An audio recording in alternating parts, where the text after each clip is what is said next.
सभी इस 21st century में है और हमें काफी अटपटा भी लगता है कि 3 दिन की अशुद्धि क्यों पालना, ये सब फालतू बातें हैं। लेकिन ये साइंटिफिकली भी प्रूवन है कि वो 3 दिन जो होते हैं वो एक बहुत नेगेटिव एनर्जी क्रिएट करते हैं। उन 3 दिनों में शुभ स्थानों में तो जाना ही नहीं चाहिए, शुभ कार्य भी नहीं करने चाहिए और रसोई घर में भी, क्योंकि आप जैसे ही खाना बनाते हो आपकी वो उतनी नेगेटिव एनर्जी उस खाने में भी ट्रांसफर होती जाती है। तो और जैसे ही आप वो खाना परोसते हो, पहले भोजन होता था, शुद्ध होता था, लेकिन इतनी बीमारियां नहीं होती थी। और आज भोजन होता है पहले की अपेक्षा से और ज्यादा शुद्ध होगा, ऑर्गेनिक होगा, नेचुरल होगा, लेकिन फिर भी कैंसर जैसी और भी अजीबोगरीब कोई ना कोई बीमारी से व्यक्ति पीड़ित रहता है। कुछ नहीं तो मानसिक तनाव तो होता ही होता है। इसका सबसे मूल कारण यही होता है कि वो अशुद्ध महिला के हाथ से भोजन ग्रहण किया गया है, या फिर वो अशुद्ध महिला अगर पूरे घर में घूमी है तो वो जो नेगेटिव एनर्जी होती है वो कंटिन्यूअस पता लग नहीं पाता है, क्योंकि वो बहुत सूक्ष्म होता है, दिखता तो है नहीं एनर्जी ट्रांसफॉर्मेशन, लेकिन वो इतना मानसिक तनाव भी पैदा कर देता है। तो इसलिए जो पुरखों से आई हुई हमारी ये संस्कृति है ये गलत नहीं है। हमें आगे की जनरेशन को भी, जो बालिकाएं होती है उनको भी समझाना चाहिए और ये 3 दिन की अशुद्धि का भी पालन करवाना चाहिए। ऐसा नहीं है कि हम जैन है इसलिए हम इस चीज को पालना चाहिए और ये सब, लेकिन अन्य संप्रदायों में भी देख लो, और खाली इंडिया में नहीं, इंडिया के बाहर जाओगे ना, इंटरनेशनल कंट्रीज में भी इस चीज का बहुत महत्व है। कोई भी अपने देव स्थान में नहीं जाते, कोई भी महिलाएं होती है ऐसे समय में अपने देव स्थान पे जाना या फिर शास्त्रों को स्पर्श करना या घर की वस्तुओं को स्पर्श करना या फिर रसोई घर में प्रवेश करना, इन सब चीजों से दूर ही रहते हैं। और ये सब इंटरनेशनल कंट्रीज की बातें कर रहे, खाली इंडिया की नहीं। तो जो हमारी बालिकाएं है, नई जनरेशन है, और पुरुषों को भी इस चीज में बहुत दृढ़ता रखनी चाहिए कि 3 दिन हम नहीं खाएंगे ऐसी अशुद्ध महिला के हाथ का, तो नहीं ही खाएंगे। बड़ी पापड़ होते हैं, अपन को ना अचार मत डालो, या फिर अशुद्ध वाली महिला अगर अचार के सामने जाती है तो अचार बिगड़ जाता है, बड़ी बिगड़ जाती है, पापड़ का रंग बदल जाता है, लाल पड़ जाते पापड़।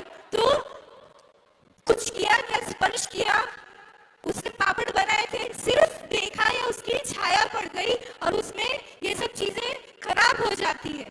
तो इससे बड़ा और प्रूफ क्या ही होगा, या आप लोग को इससे बड़ा प्रूफ क्या चाहिए कि ऐसे समय में हमें बिल्कुल ध्यान रखना चाहिए।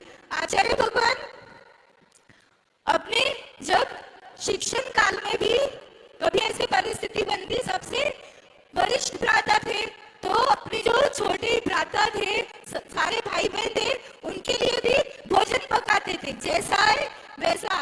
लेकिन उस समय में भी ऐसा नहीं कि मैं पुरुष हूँ या फिर मैं लड़का हूँ तो मुझे थोड़ी बनाना चाहिए, मेरी बहन है वो बनाएगी।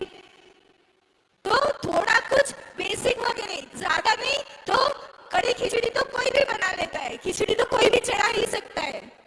तो ऐसी कोई वस्तु बना लो जो आराम से बन जाए, लेकिन ऐसे समय में किसी महिला जो बाहर है उसके हाथ का भोजन नहीं करना तो नहीं करना। और आजकल तो समाज में ऐसी फैसिलिटी भी अवेलेबल है, जैन भोजनालय वगैरह होते हैं जो ऐसे 3 दिन के लिए टिफिन अवेलेबल करवाते हैं, चाहे मुंबई जैसी सिटी हो, दिल्ली जैसी सिटी हो, और अभी जयपुर में भी आचार्य सुनील सागर युवा संघ द्वारा ये नया उपक्रम शुरू किया गया है, जहाँ पे ये जो जैन हॉस्पिटल्स में कोई जैन श्रावक वगैरह एडमिट हो तो उनके लिए जैन भोजन की फैसिलिटी डिलीवरी करना।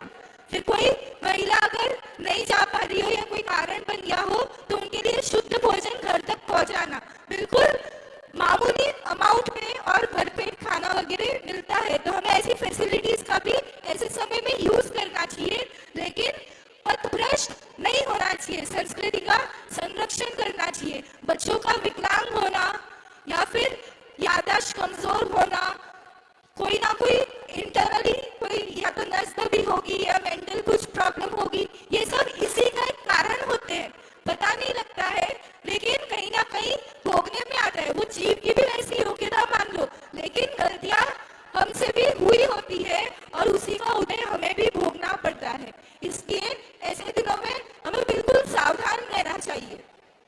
अभी की सावधानी आगे संस्कार बनती है और वही संस्कार आगे हमारे जनरेशन में पास होते जाते हैं। हम सभी इस गर्भ कल्याण के दिन, आज अक्षय तृतीया का पावन अवसर है, हम सभी आचार्य भगवान के चरणों में प्रण करें कि 3 दिन की अशुद्धि का भी पालन करेंगे और ऐसी महिलाओं के हाथ का भोजन नहीं करेंगे। पुरुष वर्ग ऐसा नियम कर लो आचार्य भगवान के चरणों में कि इन दोनों में हम ऐसी महिलाओं के हाथ का भोजन नहीं खाएंगे तो नहीं खाएंगे। और अभी जावत में आचार्य भगवान ने मंदिर पर, आचार्य भगवान के सानिध्य में मंदिर की नई ध्वजा चढ़ाई गई और कलश चढ़ाया गया।